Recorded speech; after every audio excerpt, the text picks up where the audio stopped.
बिस्मिल्लाहिर्रहमानिर्रहीम, अस्सलाम वालेकुम। मैं हूं दिशान अहमद सिद्दीकी। आप देख रहे हैं सबसे पहले पाकिस्तान। बानी पीटीआई इमरान खान ने यू टर्न लेना शुरू कर दिया है। और इन्होंने क्या यू टर्न लेना शुरू किया है, मैंने आपको बताया था अपने पिछले व्लॉग में कि पाकिस्तान तहरीक इंसाफ की हिकमत अमली अब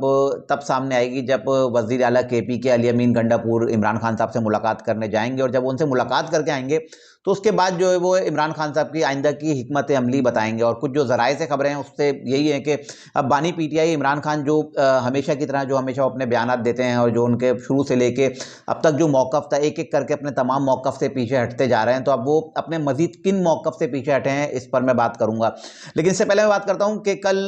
पाकिस्तान के वज़ीर-ए-आज़म मियाँ शहबाज शरीफ साहब ने हलफ़ लिया और उनके हलफ़ लेते ही कोर कमांडर कॉन्फ्रेंस हुई। अच्छा, इस कोर कमांडर कॉन्फ्रेंस से पहले अगर मैं बात करूँ, इलेक्शन कमीशन ऑफ पाकिस्तान ने कल फॉर्म 45, 46, 47, 48, 49 तो ये तमाम फॉर्म जो है अपनी ऑफिशियल वेबसाइट्स पर उन्होंने अपलोड कर दिए। और जब इसको अपलोड किया गया तो जाहिर सी बात है उसका रद्द-ए-अमल आना था। तो पाकिस्तान तहरीक इंसाफ के जो उम्मीदवार थे उन्होंने अपने फॉर्म 45 भी जो अपने पेजेस पे अपलोड करना शुरू कर दिए। तो यकीनन जब फॉर्म जो 45, फॉर्म 46, 47, 48, 49 जो इलेक्शन कमीशन ऑफ पाकिस्तान की जानिब से जो जारी किए गए हैं, उसमें फॉर्म 45 को उठाकर पाकिस्तान तहरीक इंसाफ के जो उम्मीदवार हैं उन्होंने अपने ऑफिशियल पेजेस पे चलाया। उन्होंने दिखाया किस तरह से इलेक्शन कमीशन ऑफ पाकिस्तान की जानिब से जो फॉर्म 45 जारी किए गए हैं उसमें जो हुंसों को कुछ जो है डार्क और लाइट सा नजर आ रहा है। तो जिसमें साफ दिख तो रहा है कि हल्की फुल्की इसमें टेम्परिंग की गई है। बहरहाल ये बताना भी जरूरी था कि इलेक्शन कमीशन ऑफ पाकिस्तान ने कल फॉर्म जो है अपनी ऑफिशियल वेबसाइट पे अपलोड कर दिए हैं। और इसके अलावा पाकिस्तान तहरीक इंसाफ के लिए दूसरी बुरी खबर के जो मखसूस ने, जिससे मैंने कहा था ना कि जो सुन्नी इत्तेहाद कौंसिल में चले गई पाकिस्तान तहरीक इंसाफ, जो समझे जम हो गई या आर्जी तौर पे चले गई, क्योंकि इंटर पार्टी इलेक्शन भी अब मैंने कल पूरा अपना तफसील में बताया है। तो अब इनकी जो मखसूस चीज़ें थी वो भी दीगर सियासी जमातों को दे दी गई। मुस्लिम लीग नून, पीपल्स पार्टी, काफ लीग, एमक्यूएम, जेयूआई, इन लोगों को दे दी गई। तो अब इस पे भी जो है पाकिस्तान तहरीक इंसाफ के साथ जो है एक ज्यादती की गई है मेरी नज़र में, कि एक बड़ी मुल्क की बड़ी सियासी जमात, और पहले तो उनको लड़ने नहीं दिया गया इलेक्शन और उसके बाद जो है इस तरह का अमल करके उनके साथ एक ज्यादती की गई है जो मैं क्या, हर अक्ल शऊर रखने वाला और एक जो तो मेरे अलावा जो सहाफ़त कर रहे हैं और सहाफ़ती जो असूल हैं उसके मुताबिक जो हमें जिस तरह से जो है मस्बत सहाफ़त करनी चाहिए और सही सहाफ़त करनी चाहिए, उसके मुताबिक तो जो हमें इस बात का इज़हार करना चाहिए कि पाकिस्तान तहरीक इंसाफ के साथ ज़्यादती हुई है कि उनकी मखसूस नशिस्तें जो है दीगर सियासी जमातों को अलॉट कर दी गई हैं। मैं बात कर रहा था कोर कमांडर कॉन्फ्रेंस की। कल कोर कमांडर कॉन्फ्रेंस हुई और वज़ीर आज़म का हलफ लेते ही और वज़ीर आज़म को दो टोक जो है पैगाम दिया गया है, जिसमें कल कोर कमांडर कॉन्फ्रेंस में, जिसमें 9 मई के जो मंसूबा साज़ों को और 9 मई की कार्रवाई में जो लोग मुलविस थे उनके खिलाफ जो है सख्त कार्रवाई के जो है अहकामात दे दिए गए हैं। अब कल army chief general Asim Munir की ज़ेर सराहत 263वीं कोर कमांडर कॉन्फ्रेंस हुई और इसमें 9 मई के मंसूबा साज़ों, इश्तियाल दिलाने वालों, हौसला अफजाई करने वालों और शहदा की यादगारों की बेहुरमती करने और फौजी तनसीबात पर हमला करने वालों को यकीनी तौर पर कानून और आइन के मुताल्लिका दिफ़ात के तहत इंसाफ के कटहरे में लाया जाएगा। और इस सिलसिले में मकसदशुदा अबहाम और गलत मालूमात फैलाने की बदनीयती पर कोशिशें करने वाले बेसूद रहेंगे, जो सिर्फ मज़मूम सियासी मफादात के असूल के लिए मुनज़्ज़म मुहिम का हिस्सा हैं, ताकि 9 मई के घिनौनी सरगर्मियों पर पर्दा डाला जा सके। यानी कि कल कोर कमांडर कॉन्फ्रेंस में वादे कह दिया गया है कि 9 मई के किसी भी किरदार को माफ़ नहीं किया जाएगा, क्योंकि इलेक्शन थे और दीगर जो मामलात थे उस पर जो है आपको पता है कि हमारे सिक्योरिटी इदारे और पूरा पाकिस्तान जो डिस्टर्ब था वो सबकी तवज्जो जो इलेक्शन पर मरकूज़ थी और ख़ास तौर पे माशी जो बदहाल हुआ है हमारा मुल्क, उस पर जो है ख़ास तौर पे सबकी तवज्जो थी। इसके अलावा इस फ़ोरम ने जो इनका एलामिया जारी हुआ कोर कमांडर कॉन्फ्रेंस का, इसमें इन्होंने कहा कि फ़ोरम ने इस बात पर तशवीश का इज़हार किया है कि कुछ मखसूस मगर महदूद सियासी अनासिर सोशल मीडिया और मीडिया के कुछ सेगमेंट्स की तरफ से मदाखलत के गैर मुसद्दिक़ा इल्ज़ामात के साथ पाकिस्तान की मुसल्लह फ़ौज को बदनाम कर रहे हैं, जो इंतहाई काबिल मज़म्मत है। बदकिस्मती की बात है कि गुड गवर्नेंस, माशी बहाली, सियासी इस्तेहकाम और अवाम की फलाह बहबूद जैसे हकीकी मसाइल पर तवज्जो मरकूज़ करने की बजाय ऐसे मफाद परस्त अनासिर की पूरी तवज्जो अपनी नाकामियों को पस-ए-पश डालकर सियासी अदम इस्तेहकाम और गैर यकीनी की सूरत-ए-हाल पैदा करने पर मरकूज़ है। फ़ोरम ने इस बात पर जोर दिया है कि गैर आइनी और बेबुनियाद सियासी बयानबाजी और जज्बाती इश्तियाल अंगेज़ी का सहारा लेने की बजाय सबूत के साथ मुनासिब कानूनी अमल की पैरवी की जाए। ये थी कोर कमांडर कॉन्फ्रेंस। और इसके अलावा इन्होंने बताया कि इलेक्शन में जो है पाक फ़ौज का कोई किरदार नहीं था और सिर्फ इतना किरदार था कि उन्होंने वो सिक्योरिटी फराहम की थी और किसी तरह का कोई पुरतशद्दुद कार्रवाइयाँ नहीं हो, सिर्फ इतना अमल था पाक फ़ौज का। इसके अलावा उन्होंने कहा कि हमारा इलेक्शन से कोई लेना-देना नहीं था। और जो ये एलामिया है, इस एलामिया में इन्होंने बताया कि मुल्क में जो माशी इस्तेहकाम आ रहा है और कोई भी अगर इस इस्तेहकाम में रुकावट बनेगा और रुकावट डालेगा और किसी भी तरह से शरअंगेज़ी या इश्तियाल अंगेज़ी या मुल्क दुश्मन अनासिर का आला कार बनेगा तो उसके खिलाफ जो है सख्ती से कार्रवाई अमल में लाई जाएगी। पाक फ़ौज का दो टूक मौक़िफ़ है कि जमहूरी इस्तेहकाम में पाकिस्तान का जो है साफ दिखता है कि जमहूरियत का जो रास्ता है उसमें ही पाकिस्तान की बेहतरी है। तो पाक फ़ौज का एलानिया तो इन्होंने बता दिया कि 9 मई के जो वाक़यात में मुलविस लोग हैं, जो किरदार हैं, सहूलतकार हैं,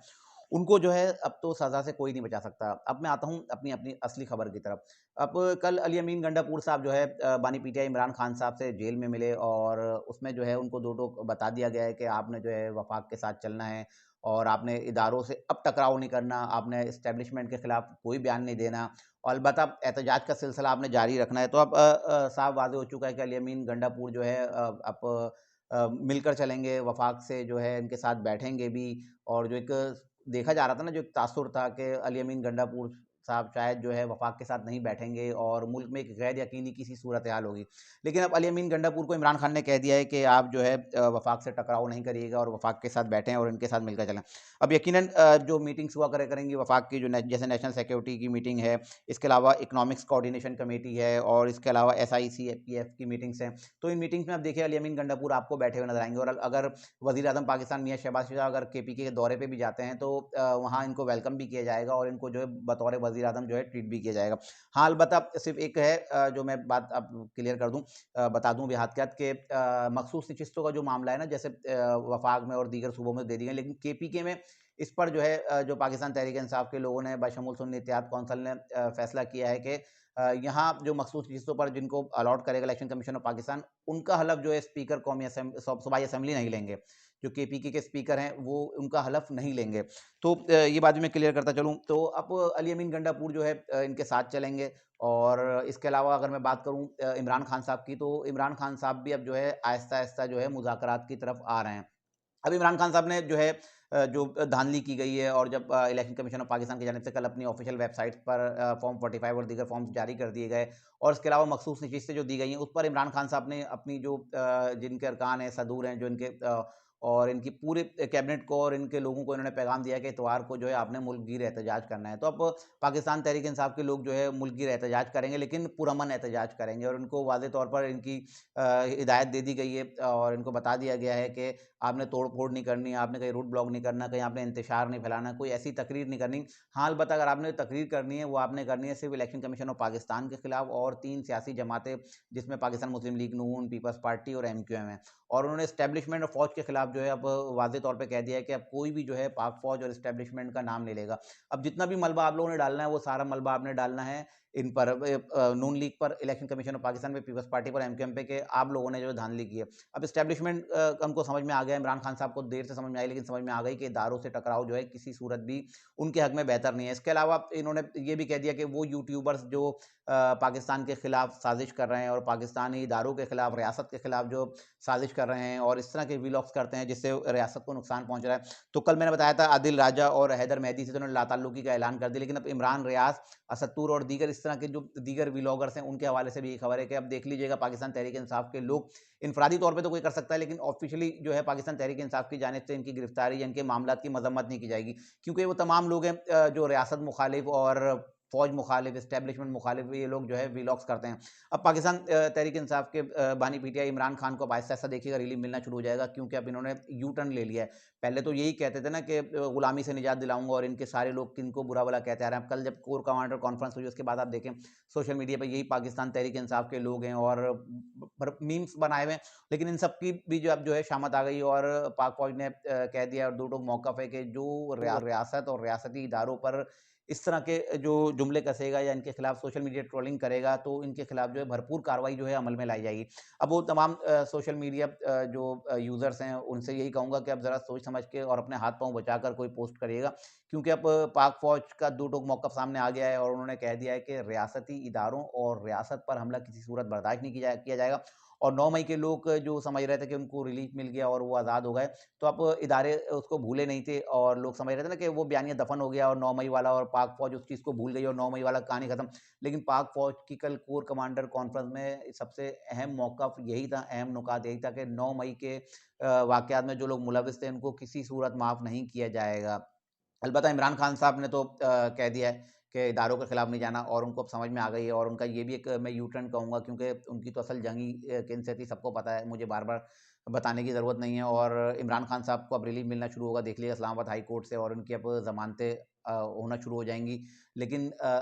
स्टेप बाय स्टेप होंगी, जब तक देखेंगे कि इमरान खान साहब अपने कमिटमेंट पर कितनी देर तक कायम रहते हैं। और जब तक वो कायम रहेंगे तो उनको स्टेप बाय स्टेप जो है उनकी ज़मानतें भी होंगी और उनको रिलीफ मिलना शुरू हो जाएगा। ये थी आज की कुछ इंतहाई अहम खबरें, जिसके साथ मैं हाजिर होता हूं इंशाल्लाह मजीद खबरों और नए तजदीद के साथ फिर हाजिर हूँगा। तब तक के लिए याद दीजिए, अल्लाह हाफिज़।